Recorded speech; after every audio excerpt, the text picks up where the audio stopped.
talking about over the last 40, 50 years. As I said at the beginning of this episode, the topic of gold has resurfaced.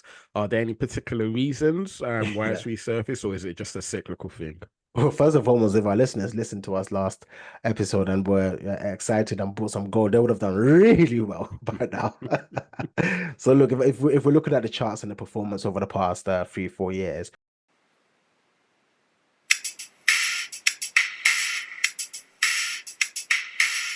Hello and welcome to the Woke Finance Podcast, the podcast discussing all things finance and all things finance related. It's your boy Peter and I'm with my co-host, my bro Jax. How are you today? Yes, Peter, I'm doing very well, man. I'm doing very good. Today, as we're actually shooting this episode, marks 3 months since I had surgery. Mm, So for our listeners, I had a surgery to repair two hernias that were around my stomach area. God's grace, those surgeries were successful. But you can imagine, once you have those kind of surgeries, you have to recover, and you can't really do much during that recovery phase. But I do remember my surgeon and consultant telling me that after 3 months, you should be able to do a bit more rigorous exercise. And that's what I started doing. So last week, I played football with the boys. Very exciting. I wasn't as great as I usually am, but it was good to be out there to see the boys and play some football as well. For my audience, Jax, can you remember if you was on the winning team or on the losing team? Well, I don't want to make any excuses, but I was on a losing team, and it just so happens that you were on a winning team. But hey, I was not 100%. So I'm sure as time goes on, the what's the word? The success will come back to where it belongs. That's it, man. That's it. The most important thing is that you're on the recovery, man, and you're being intentional about coming back health wise as well, man. So now I love that, man. And that just reminds me, we did an episode with Dr. Aleem O'Balagan called Health is Wealth, how to increase our health span. So I love to hear this, Jax. It's episode 163, really, really good episode. So do check that out. And Jax, I mean, even when it comes to finances, there's time in life where we get sudden emergency, so to speak, right? And it can Yeah. wipe us out a bit, but then we've got to get back on the ride, so they say. Well, absolutely, yes. Things happen. There's things that you can't predict. Mm, And even if you're talking about this surgery, I was fortunate enough to have it through my private medical healthcare. mm. But this could have been something that Hmm. if I didn't have that, I would have paid thousands for the surgery, etc. So look, these emergencies happen, and just like a surgery, you go through the process. It might be a bit painful, but you recover, and recovery takes time. It's about being intentional, it's about resting, taking things a bit easy. But as time goes on, you go back to how things are supposed to be. You build systems that work over time, and you can adjust those systems, and that's what exactly it is. If you have an emergency, you might have to adjust the system. But once you're ready, you build up your emergency fund again, and then you go again. That's it. That is it. That is it, man. Nah, good to hear, man. Good to hear, man. Massive shout out to you, my bro, and massive shout out to our listeners wherever you are in the world, man. We appreciate you. We recognize you, man. Thank you very much for your ongoing support. And Jax, in terms of support, we're gonna give a shout out to where we're getting new listeners from, and this place is called Fox River Grove, which is in Illinois, America. We have Illinois. so many, yeah, we have so many amazing American listeners. So welcome to the Work Finance Podcast. You are here with myself, Jax, and the co-host Peter. On this podcast, we talk about all things finance and all things finance related. But if you want to know more about what we do, because we are more than a podcast, we do serve in the community, predominantly here in the UK. Head over to www.wokefinance.co.uk. That's www.wokefinance.co.uk. And if you want to engage with us on social media, we are predominantly on Instagram, we are on TikTok, and we are also on LinkedIn. If you search for Woke Finance, you will be sure to find us. If you want to email us, we are available for emails. If you want us to talk on a specific topic area, send us an email. Either you can, send us a message on our socials, or you can email us at info@wokefinance.co.uk. That's info@wokefinance.co.uk. Welcome to the podcast, and I hope you are gaining tons of value. Come on, come on, come on. A massive shout out to our listeners there and all over the world. Now, Jax, over a year ago on episode 208, we done an episode called Should You Invest in Gold? Now, the topic of gold has become back out, resurfaced for various reasons, which we're going to take a bit of a dive into. So for our listeners, you can check out that episode because we're not going to focus too much on this, but we want to really touch on the other side of is now actually a good time to invest in gold. But for Jax, for those listeners who have been naughty and did not actually listen to that episode 208, very, very quickly, yes, people know what gold is visibly and stuff, but let's just remind our listeners what is gold as an asset. Yeah, very quickly. So, we talk about asset classes being things like equities, also known as stocks and shares. We talk about fixed income, which are also known as bonds, where you earn interest. And then I mentioned that we have an asset class called alternatives, and another called real estate. When we talk about alternatives, within alternatives, we've got a sub-asset class called commodities. Commodities include things like oil, it includes things like wheat, coffee beans and also gold and other precious metals as well. So that's what gold is. As an asset class, gold is an asset that sits under the category of alternatives and under commodities. Love that, love that, love that. And what are some of the investment I guess opportunities of gold? Yeah, so for a long time, gold has been sometimes seen as an alternative to money or another version of money. So people invest in gold for different reasons. Some people see it as a store of value, and some people invest in it because they believe that the value or the price of gold will go up over time. There are many use cases for it. There's many investment properties as to why people invest in gold. Would you like me to go into that? Yes, yes, yes. Yeah. So from a portfolio management perspective, one of the reasons why we would include gold in a portfolio, notice I say portfolio, a well-diversified portfolio, is that word to diversify. The thing about gold and other alternatives and commodities is that their returns are uncorrelated or lowly correlated with other asset classes like stocks and shares and bonds and stuff like that. And so when you include gold as part of your portfolio, you are increasing the diversification and thus the risk of that portfolio without reducing the potential expected return. That's what gold normally does. Gold is seen as a safe haven asset. So what happens with gold is when things are going really bad in the economy, people tend to buy more gold, which means the price of gold and the value of gold goes up. So it's seen as a safe haven asset, and it's also really known as a hedge against inflation. What that means is gold tends to hold its value in line with inflation. Whereas money, things like the dollar or the pound sterling, tends to lose value over time due to inflation. So that's its main properties. Gold is seen as a good hedge against inflation. It's seen as a diversifier, and it's seen as a safe haven asset.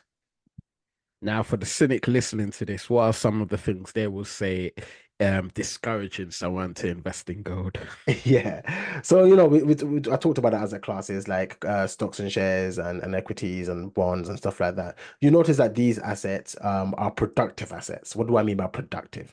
Productive assets in the sense that they produce a cash flow, right? They have real people working in these businesses, or you borrow money so you earn interest and you can reinvest some of that interest back into the asset and compound your returns. Similarly, you can invest dividends back into equities and compound your returns as well. And so we normally say that yes, assets like equities are compounding machines in the sense that they produce cash flows.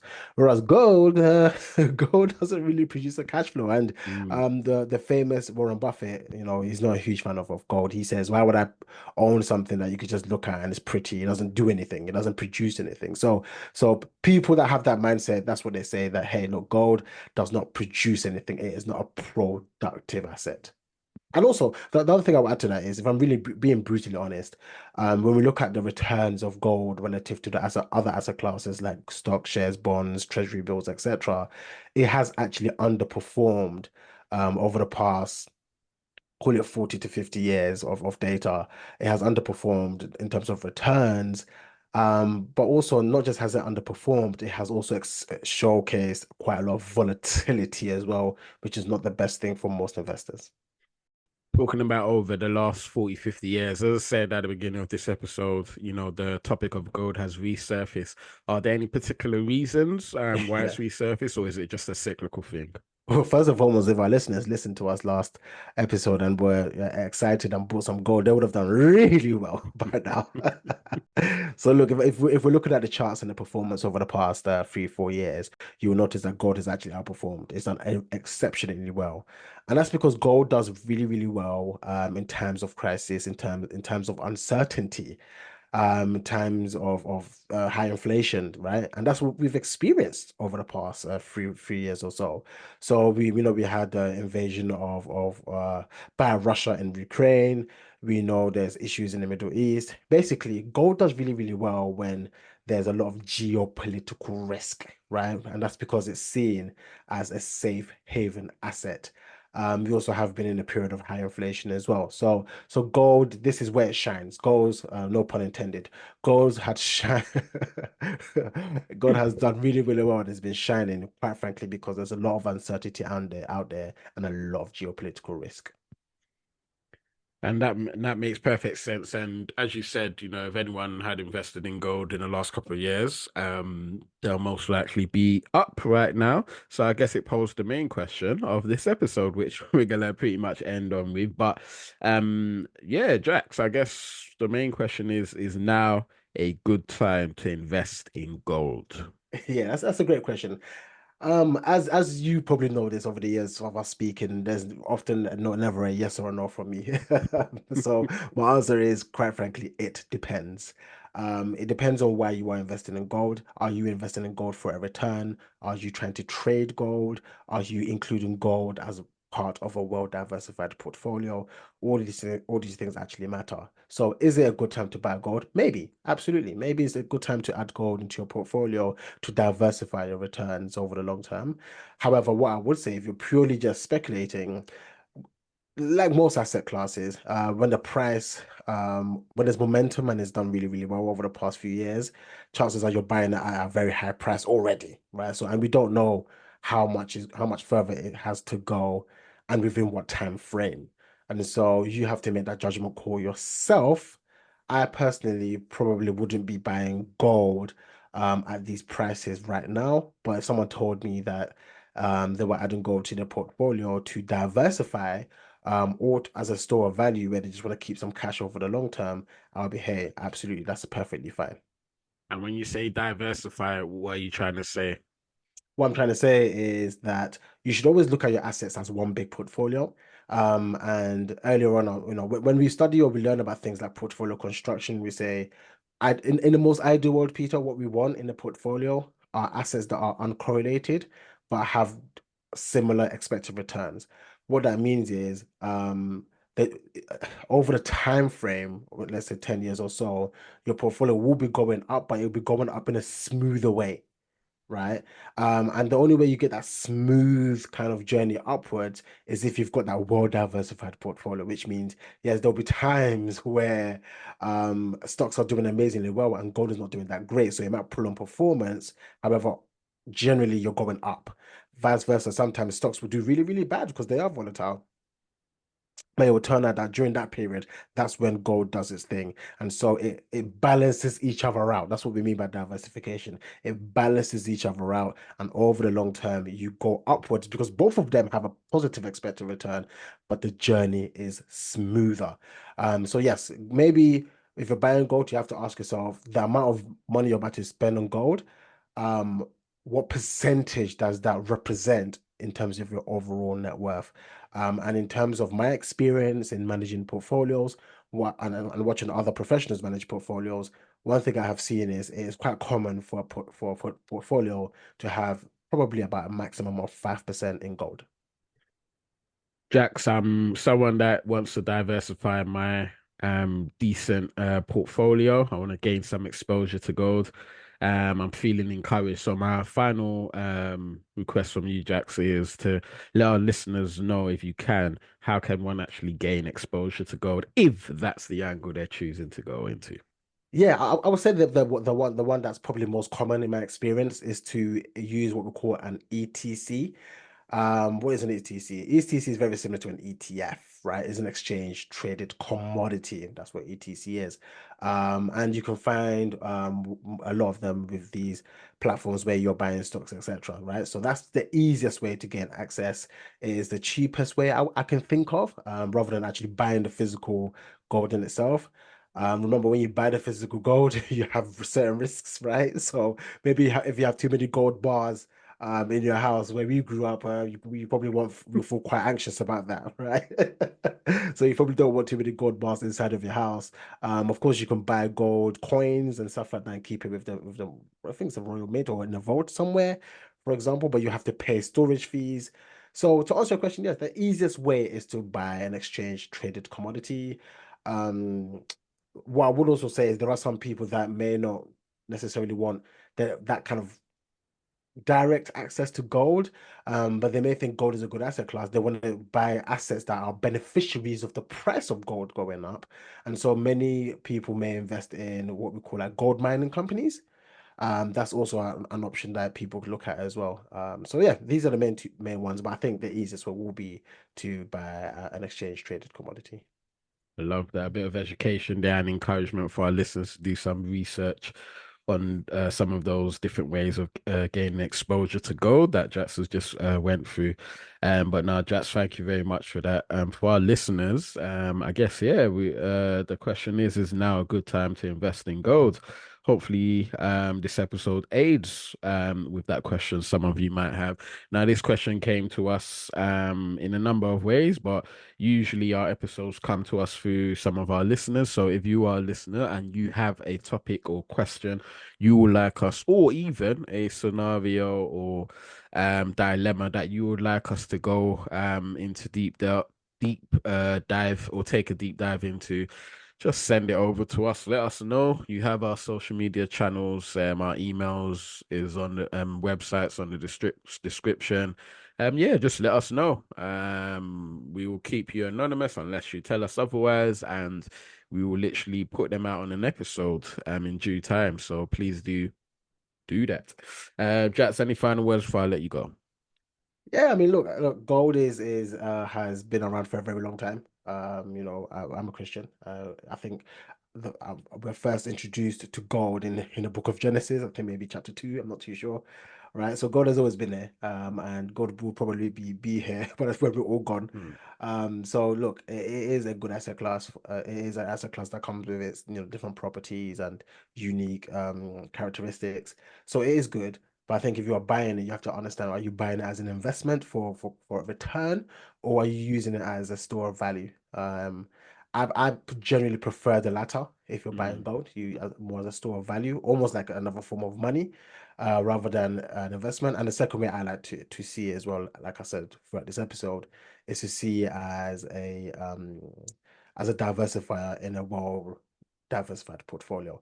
That's how I see it. But look, if you do really like gold and you want to get cracking, just buy some. Maybe not buy it for just returns. Maybe you like the look of it. Maybe you mm. like jewelry, which is not the best way to invest, by the way. But maybe you like jewelry, or maybe you want a gold bar in your house. Just don't get too many. I Love say that just to wrap up, actually, Peter. I actually spoke to a colleague who runs a real estate fund, and he was telling me that every time he goes to the UAE, him and his son, they buy some gold.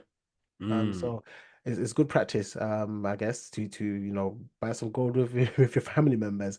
It's they don't buy it because they think it's going to be the most outperforming asset, but they buy it Mm. because it's just become practice and it's cute and they like it.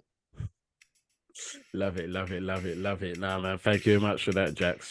For our listeners, remember all, Stay stay woke.